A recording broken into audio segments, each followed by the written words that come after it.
औज़ुबिल्लाहिमिनश्शैतानिर्रजीम बिस्मिल्लाहिर्रहमानिर्रहीम। अस्सलामु अलैकुम वरहमतुल्लाहि वबरकातुहू। आज हम फ़र्स्ट ईयर की केमिस्ट्री में चैप्टर नंबर 2 का स्टार्ट करेंगे। जो दो आपके 7 चैप्टर के लेक्चर्स रहते हैं उनमें से एक जो है वो अपलोड हो चुका है, वो मैं आपको उसका लिंक भेज दूँगा। आपने उसको सर्च करके उसको सुन लेना है और उसको प्रिपेयर करना है, क्योंकि वो यहाँ पे ज़ूम पे करवाने वाला नहीं था। तो इसी तरह दूसरा भी आर्टिकल है, वो भी ज़ूम पे करवाने वाला नहीं है, उसका लेक्चर मैंने जो है वो बोर्ड पे ही अपलोड कर दिया है। तो आज हम जो चैप्टर नंबर 2 है इसको देखेंगे। चैप्टर 2 वैसी हमने करना ही शॉर्ट के लिए है, तो आपके इस लेवल पे हम शॉर्ट में इस चैप्टर 2 को प्रिपेयर करते हैं। कुछ डेफिनेशंस देखते हैं, कुछ टेक्निकल इसके अंदर जो है वो चीज़ें डील की जाती हैं। बिल्कुल शॉर्ट सा हम इसको माइनर सा जो है वो वेटेज देते हैं पेपर में, तो हमने इसको प्रिपेयर करना है। तो चैप्टर का नाम है experimental techniques in the chemistry. Page number आपका जो है ये 30 है। इसको आज हम जो है वो यहाँ पे डील करेंगे। ठीक है जी, यहाँ पे मैं लिखता भी जाता हूँ साथ साथ, और आपने देखना है एक्सपेरिमेंटल टेक्निक्स को हमने देखना है कि एक्सपेरिमेंटल टेक्निक्स में क्या क्या चीज़ें आती हैं। तो ये जो चैप्टर है आपका ये डील करता है एनालिटिकल केमिस्ट्री के साथ। एनालिटिकल केमिस्ट्री होती क्या है, एनालिटिकल केमिस्ट्री की डेफिनेशन क्या है। आप 9th-10th में एनालिटिकल की एक डेफिनेशन पढ़ के आए थे। ऐसी केमिस्ट्री जिसमें क्वांटिटेटिव और क्वालिटेटिव एनालिसिस किया जाता है। किसी चीज़ की मिकदार या किसी चीज़ के जो है वो क्वालिटी या उसकी जो साख्त वगैरह है उसके हवाले से हम जायज़ा लेते हैं उसके अंदर कि ये मॉलिक्यूल के अंदर कितने कंपाउंड प्रेजेंट हैं, कितने एलिमेंट प्रेजेंट हैं, कितने एटम प्रेजेंट हैं, इसकी क्वालिटी कितनी है। तो इस स्टडी को हम कहते थे एनालिटिकल केमिस्ट्री। तो इसकी शॉर्ट सी डेफिनेशन ये है, it is the science of chemical characterisation. यहाँ पे हम लिख भी देते हैं, it is a science of chemical characterisation. ये केमिकल करेक्टराइजेशन की एक साइंस है। ठीक है जी, केमिकल करेक्टराइजेशन की एक साइंस है। अब केमिकल करेक्टराइजेशन क्या होता है इस पे हमने गौर करना है। केमिकल करेक्टराइजेशन बेसिकली ये है कि आपने क्वालिटेटिव और क्वांटिटेटिव एनालिसिस को डील करना होता है। इसे कहते हैं केमिकल करेक्टराइजेशन। किसी चीज़ की क्वालिटी चेक करते हैं आप, ठीक है जी, और या किसी चीज़ की आप क्वांटिटी देखते हैं, इसके अंदर क्या क्या चीज़ें जो है वो प्रेजेंट हैं। ठीक है, क्वांटिटी या क्वालिटी आप इसमें चेक करते हैं। क्वांटिटेटिव एनालिसिस और क्वालिटेटिव एनालिसिस, इन दोनों को डील किया जाता है। Again, I am repeating the definition. Analytical chemistry is the science of the chemical characterization, and chemical characterization means that the chemical characterization of the compound must include both qualitative and the quantitative analysis. इसमें दोनों चीज़ें जो हैं वो आती हैं, quality भी check करते हैं और हम जो है वो क्वालिटी भी चेक करते हैं। अब हम देखते हैं कि ये क्वालिटेटिव एनालिसिस क्या है और क्वांटिटेटिव एनालिसिस क्या है, इनकी डेफिनेशन करेंगे। एक डेफिनेशन आपने कर ली है एनालिटिकल केमिस्ट्री की। अब दूसरी डेफिनेशन जो हम करेंगे वो दूसरी डेफिनेशन क्या है, दूसरी डेफिनेशन डील करती है हमारी जी क्वालिटेटिव एनालिसिस से। कि अब देखते हैं क्वालिटेटिव एनालिसिस क्या है। क्वालिटेटिव एनालिसिस, ठीक है जी, इसको हम अब डील करते हैं कि ये क्वालिटेटिव एनालिसिस किसको कहा जाता है। क्वालिटेटिव एनालिसिस में हम क्या देखते हैं, हम देखते हैं कि कौन कौन से एलिमेंट प्रेजेंट हैं, डिटेक्शन ऑफ द एलिमेंट्स। इसमें जो काम किया जाता है मेन वो क्या है, डिटेक्ट किए जाते हैं elements, detection of the elements, ये काम इसमें हम मेन करते हैं। या डिटेक्शन के लिए हमने ये क्वालिटेटिव एनालिसिस करना होता है, या हम करते हैं आइडेंटिफिकेशन।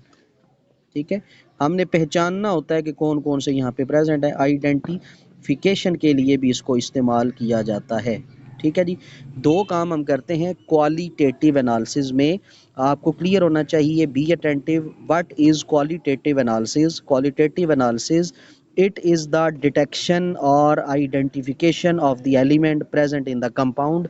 एक कंपाउंड के अंदर जो भी एलिमेंट प्रेजेंट हैं उनको आपने आइडेंटिफाई करना है और आपने उनको डिटेक्ट करना होता है। इसको कहा जाता है क्वालिटेटिव एनालिसिस। ठीक हो गया जी, तो ये आपका एक पोर्शन आ जाता है क्वालिटेटिव का। अब हम आते हैं क्वांटिटेटिव एनालिसिस में what is the quantitative analysis, इसकी डेफिनेशन क्या है और क्वांटिटेटिव एनालिसिस को हम किस तरह इससे अलग कर सकते हैं, क्वालिटेटिव से किस तरह डिफरेंशिएट किया जाता है, किस चीज़ को, क्वांटिटेटिव को, ठीक है, क्वांटिटेटिव। आपने अभी पढ़ा क्वालिटेटिव, अब हम पढ़ते जा रहे हैं क्वांटिटेटिव।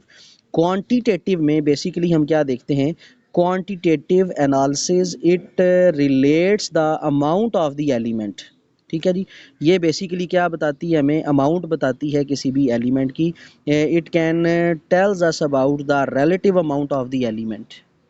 इसने हमें बताना है कि कितनी क्वांटिटी आपने ली है, कितनी अमाउंट ली है, अमाउंट ऑफ एलिमेंट्स, ठीक है।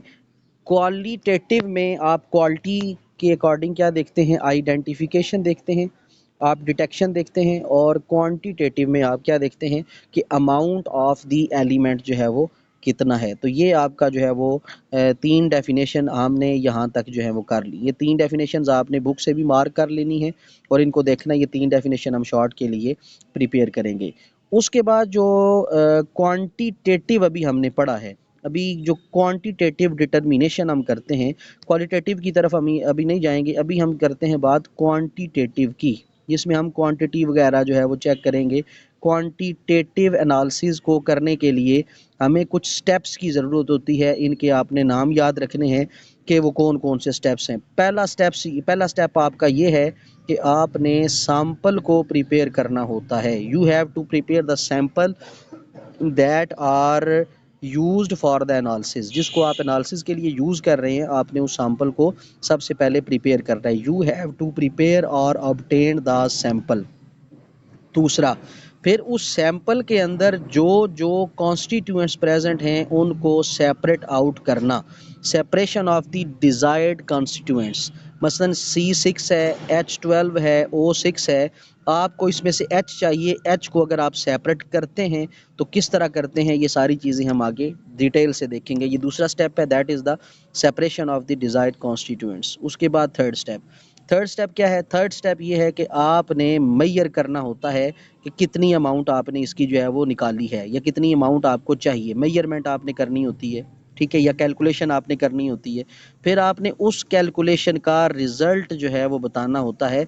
There are 4 main steps to explain the qualitative analysis, या there are 4 main steps to explain the qualitative analysis. तो क्वालिटेटिव एनालिसिस को, क्वांटिटेटिव एनालिसिस को करने के लिए आपको 4 स्टेप्स जो हैं वो रिक्वायर होते हैं। हम इस लेवल पे क्वांटिटेटिव ही डील कर रहे हैं। वो 4 स्टेप हैं। पहला स्टेप क्या है, you have to obtain the sample और prepare the sample. You are going to separate out the desired constituents from the sample. और थर्ड क्या है, you are going to measure और calculate the different values and then you can draw the result. ये आपके पास 4 जो है वो sequence बन जाते हैं। ये आपके, ये भी शॉर्ट है, ये आपने स्टेप्स जो हैं वो याद करने हैं कि कौन कौन से स्टेप इसके अंदर जो हैं वो इन्वॉल्व होते हैं। ठीक हो गया जी, ये आपका हो गया एक सिंपल सा पोर्शन। अब हम आगे बढ़ते हैं उन स्टेप्स की तरफ, वो कौन कौन से हैं और किस किस तरह हम उनको ले सकते हैं, कौन कौन सी टेक्निक्स हम क्वांटिटेटिव एनालिसिस में इस्तेमाल कर सकते हैं, इनको ज़रा हमने अब चेक करना है। तो ये जो टेक्निक्स यहाँ पे इस्तेमाल की जाती हैं, ये कौन कौन सी हैं, उनको हम कहते हैं सेपरेशन टेक्निक्स। सबसे पहले हमने देखना है कि सेपरेशन टेक्निक्स आपकी कौन कौन सी हैं। ठीक है, सेपरेशन टेक्निक्स हम देखेंगे। सबसे पहली टेक्निक है दैट इज़ कॉल्ड फिल्ट्रेशन। ठीक है जी, फिल्ट्रेशन। इसकी आपने सिंपल करनी है डेफिनेशन, कोई डिटेल में आपने नहीं जाना। फिल्ट्रेशन की कैसे जाती है, मैं सिंपल सी आपको एक एग्जांपल देता हूँ। फिल्ट्रेशन बेसिकली क्या है, it is used to separate the insoluble particles, separate the insoluble particles. जो इनसॉल्युबल पार्टिकल्स हैं उनको सेपरेट आउट करने वाला प्रोसेस जो है वो फिल्ट्रेशन कहलाता है। ठीक है जी, separate out the insoluble particles that are present in any liquid, this process is called filtration. सादा सी एग्जांपल है, आपने जार लिया, जार के अंदर आपने पानी डाल दिया, here is the water present, और आपने अब इसके ऊपर क्या डाल दी है, रेत डाल दी है, सैंड डाल दी है।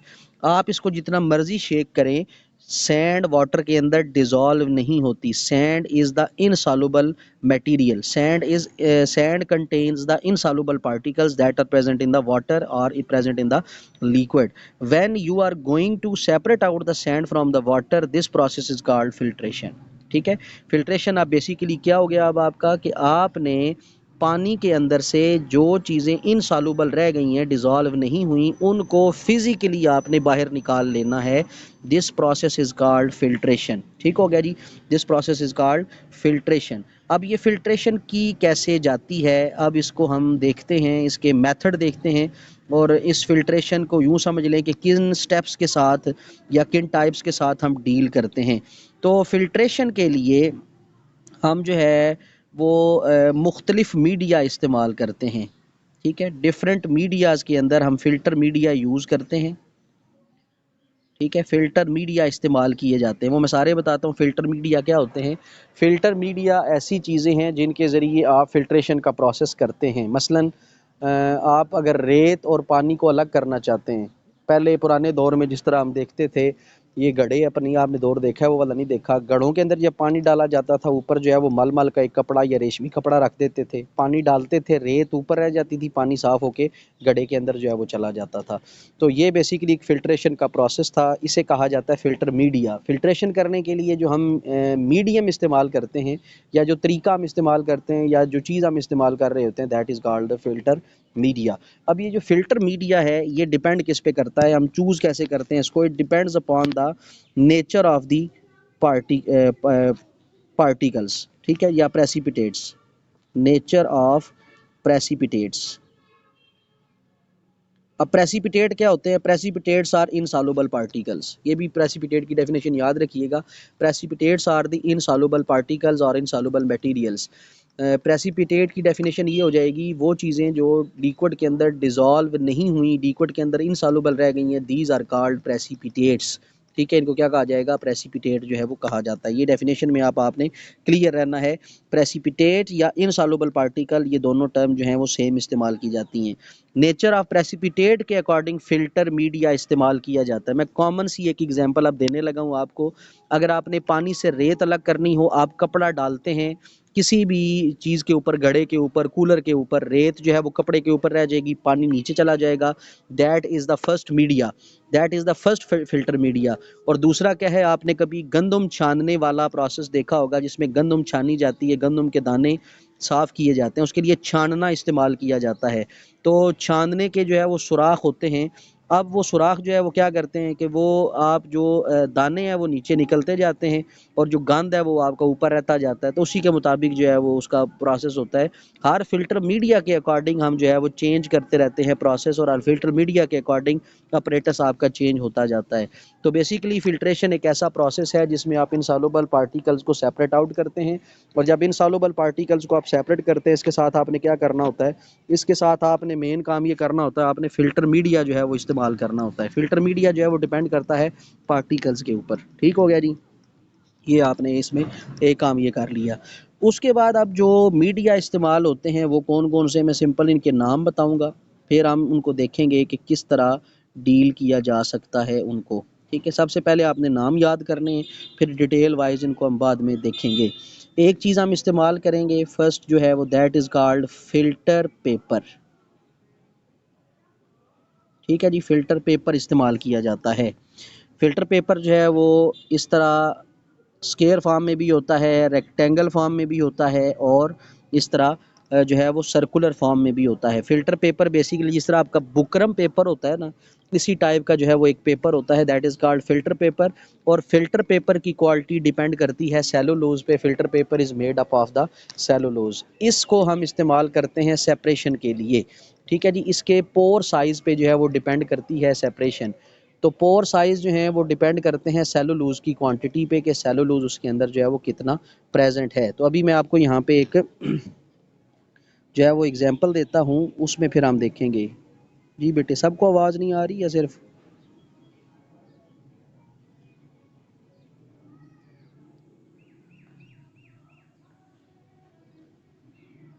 सबकी कट रही है?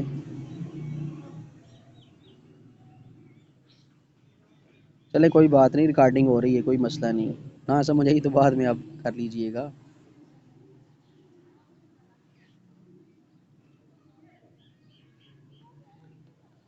चलें ठीक है, मैं दोबारा आपको बता देता हूँ फ़िल्टर पेपर का, कि फ़िल्टर पेपर जो है वो क्या है। फ़िल्टर पेपर का बेसिकली हमने ये डील किया था, filter paper basically it is the media. ठीक है, फ़िल्टर पेपर क्या है, ये एक मीडिया है और ये जो है वो सेपरेशन के लिए इस्तेमाल किया जाता है, चीज़ों को अलग करने के लिए इस्तेमाल किया जाता है। अब फ़िल्टर पेपर जो है वो या तो स्क्वायर फॉर्म में होगा, या रेक्टेंगुलर फॉर्म में होगा, या आपका जो है वो स्क्वायर फॉर्म में होता है। ये तीनों फॉर्म्स आपके सामने ड्रा की गई हैं। तो हम किस तरह जो है वो करते हैं, मसलन आपने जो है ये एक प्रोसेस इस्तेमाल करना है। अब यहाँ पे फ़िल्ट्रेशन आपने करनी है। ये आपने एक जो है वो बीकर लिया, ठीक है, और इस तरह आपने एक स्टैंड जो है वो लिया, और स्टैंड के ऊपर यहाँ पे जो है वो आपने एक फ़नल सी जो है वो लगानी है। इस तरह करके फ़नल हम इसके अंदर जो है वो सेट कर देते हैं। ये फ़नल मैंने इसके अंदर सेट कर दी है, ठीक है। और फ़नल सेट करने के बाद मैंने क्या किया, यहाँ पे फ़िल्टर पेपर रख दिया है। फ़नल के ऊपर जो है वो फ़िल्टर पेपर रखा है, और मैं यहाँ से एक ऐसा जो है वो जार ले रहा हूँ। मसलन ये मैं रेड कलर से शो करता हूँ। ये मैंने एक जो है वो बीकर लिया, जिस बीकर के अंदर दो चीज़ें प्रेजेंट हैं, वाटर और सैंड। ठीक है, वाटर और सैंड का मिक्सचर जो है वो प्रेजेंट है। अब मैंने क्या किया, इसको सही तरह शेक किया। शेक करने के बाद डिज़ोल्व नहीं होगा ये, इसको उठा के मैंने यहाँ पे इस्तेमाल किया और इसके अंदर डाला।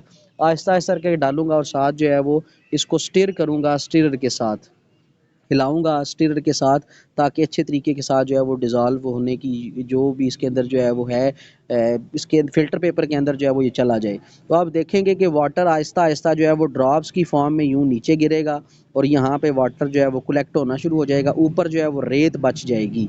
तो जो ऊपर रेत बचेगी, इसको जो हम यहाँ पे देखेंगे, वो बेसिकली फ़िल्ट्रेशन के बाद का जो है वो प्रोसेस है। तो आपने फ़िल्ट्रेशन से क्या किया, इसको जो है वो सेपरेट आउट यहाँ पे कर लिया है।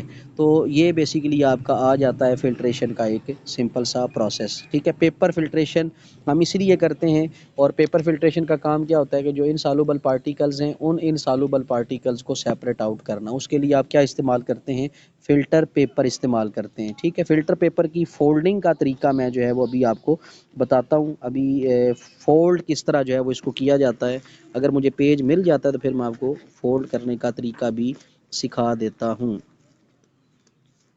ठीक है। को पेज है सर फालतू, एक दे दें, बस ठीक हो गया। ठीक है जी, अभी मैं जो है वो वीडियो ऑन करता हूँ, आप ज़रा देखिएगा कि किस तरह इस पेपर को जो है वो फ़ोल्ड किया जाता है, और कैसे फ़ोल्डिंग का प्रोसेस हम यहाँ पे इस्तेमाल करते हैं। ठीक है जी, मैं पहले सबसे पहले आपको बताता हूँ कि पेपर जो है वो किस टाइप का लिया गया है।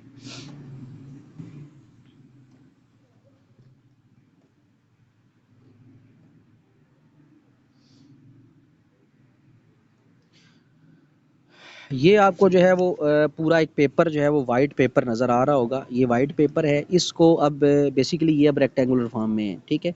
इसको मैं अब सर्कल में जो है वो कट करने की कोशिश करता हूँ कि ये सर्कल में कट हो जाए, ठीक है। तो इस तरह करके सर्कल, यहाँ से सर्कल से इसको कट किया जाता है। थोड़ी देर के लिए मैं वीडियो जो है वो पॉज करने लगा हूँ, रोकने लगा हूँ। सर्कल जब बन जाएगा तो फिर मैं आपको जो है वो दिखाऊँगा ये क्या है।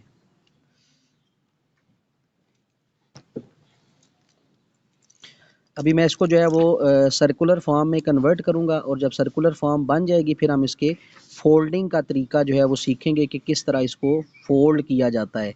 तो लैब के अंदर सबसे मेन काम हमारा होता है folding of the filter paper, के फ़िल्टर पेपर को किस तरह जो है वो हम फ़ोल्ड करते हैं, और लैब में किस तरह इसको फ़ोल्ड करना चाहिए, ठीक है जी। अभी हम इसको निकाल लेते हैं यहाँ से, फिर देखते हैं कि क्या बनता है आगे। यहाँ पे कुछ है भी नहीं है जिससे इसको काटा जाए, तो वैसे भी वक्त गुजारा ही है।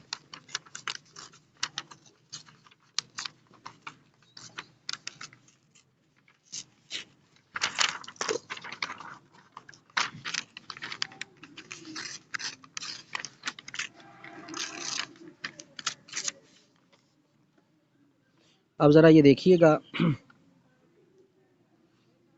ये मैंने जनाब सर्कल बना दिया बड़ी मुश्किल से, ठीक है। सीधा पुट्ठा सर्कल, जिस तरह आप रोटियां बनाते हैं ना, सीधी टेढ़ी उल्टी सीधी, इस तरह का जब सर्कल ये बन गया है, ठीक है। अब इसको फोल्ड कैसे करना होता है, ठीक है। इसको फोल्ड करने का तरीका आप ज़रा देखें। इसको फोल्ड करने का प्रोसेस ये है कि आपने सबसे पहले इस तरह रखा है और इस तरह आप एक साइड को ऐसे क्लोज़ करेंगे, ठीक है। ये देखें, मैंने इसकी ये साइड उठा के इसको ऐसे बना दी है। अब ये गौर करें क्या किया कि इसको आपने ऐसे सर्कल लिया था, सर्कल को आपने ऐसे बिल्कुल क्लोज़ कर दिया। ये फॉर्म आपकी बन जाएगी सर्कल की, यानी सेमी सर्कल आपका बन जाएगा, हाफ सर्कल बन जाएगा। फिर आपने इसको ऐसे रखना है, ऐसे रख के फिर आप इसको ऐसे क्लोज़ करेंगे। अगेन आपने इसको क्लोज़ किया। अब ये देखें, ये इस तरह क्लोज़ करने पर इसकी इस तरह की शेप बन जाएगी, ठीक है। ये शेप बनी। अब इसमें जो है वो बनेगी 4, देखें आपको नज़र आ रही हैं 4 इसके पेज बने हुए, 1 2 3 4। आपने 3 पकड़ लेने हैं ऐसे, ये 3 आप पकड़ लेंगे। ये जो 3 आपने पकड़े हैं, ये है बेसिकली फोल्डिंग का इसका प्रोसेस। जिस तरह वो क्या उसे कहते हैं, चने नहीं लेते बचपन में, चने खाते रहे हैं आप लोग ले लेके, वो जो आते थे रेड़ियों पे। तो ये सर्कल देखें कितना ज़बरदस्त मैंने काटा है, ठीक है। मज़ा आ रहा है ना देख के। तो ये बेसिकली आपका सर्कल बना और इस तरह करके फोल्ड पेपर को जो है वो फोल्ड किया जाता है, ठीक है। तो ये आपका फोल्डिंग ऑफ फिल्टर पेपर है। ये सबसे अहम और इम्पॉर्टेंट जो है वो प्रोसेस है। अब दोबारा देखें हमने किस तरह इसको फोल्ड किया। ये एक सर्कुलर फॉर्म में था, ठीक है, जो हमारे कॉलेज में इसको सर्कुलर फॉर्म कहा जाता है, ठीक है। तो इसको जो है वो हम क्लोज करते हैं ऐसे लेफ्ट से राइट की तरफ। ये आपने क्लोज किया, ठीक है। इस तरह की फॉर्म बनेगी, यानी इस तरह करके सेमी सर्कल बनेगा। फिर आप उसको क्या करेंगे, इसको फिर आप ऐसे जब रखेंगे या यूं करके आप इसे ऐसे रख लें, सेमी सर्कल आपके सामने है, फिर आपने ऐसे इसको क्लोज कर देना है। ये क्लोज होगा, 4 पोर्शन बनेंगे और 4 पोर्शन में से फिर आपने क्या करना है, 3 अपने पास रख लेने, एक बाहर निकाल देना है, ठीक है। ये देखें कि मैंने बाहर निकाल दिया और 3 मैंने ऐसे कर दिए। अब ये आपका फ़िल्टर पेपर है जिसको हम फ़नल के अंदर जो है वो रखेंगे, ठीक हो गया जी। That is called the folding of the filter paper, ठीक है जी। क्लियर हो गया सबको। तो ये आज हमने जो चीज़ें सीखी हैं, एक हमने देखा था कि एनालिटिकल केमिस्ट्री बेसिकली क्या है। फिर हमने देखा था एक्सपेरिमेंटल जो इसके हैं एविडेंसेस वो कौन कौन से हैं, करैक्टराइजेशन क्या है, क्वालिटेटिव क्वांटिटेटिव एनालिसिस क्या है, फिर मेजर स्टेप्स क्या हैं, फ़िल्ट्रेशन की डेफिनेशन क्या है, और पेपर के थ्रू फ़िल्ट्रेशन जो है वो कैसे की जाती है। ये सारी चीज़ें हमने देखी, ठीक है जी। इस और फ़िल्टर पेपर को फोल्ड करने का तरीका भी हमने आज समझा। ये घर में ट्राई कीजिएगा एक बार, मेरी तरह पेज नहीं फाड़ना, बाकायदा प्रॉपर सीज़र लेके उसको आप कट करके देखिएगा कि किस तरह आप इसको फोल्ड कर सकते हैं। 3 आपने पोर्शन अपने पास रखने हैं, 4th जो है वो आपने इसको छोड़ देना है, ठीक है, वो अलग कर देना है। वो फ़िल्टर पेपर आपका फोल्ड हो जाएगा, ठीक हो गया जी। तो ये है आपका आज का आर्टिकल। अगर इसमें कोई सवाल है तो बताइएगा।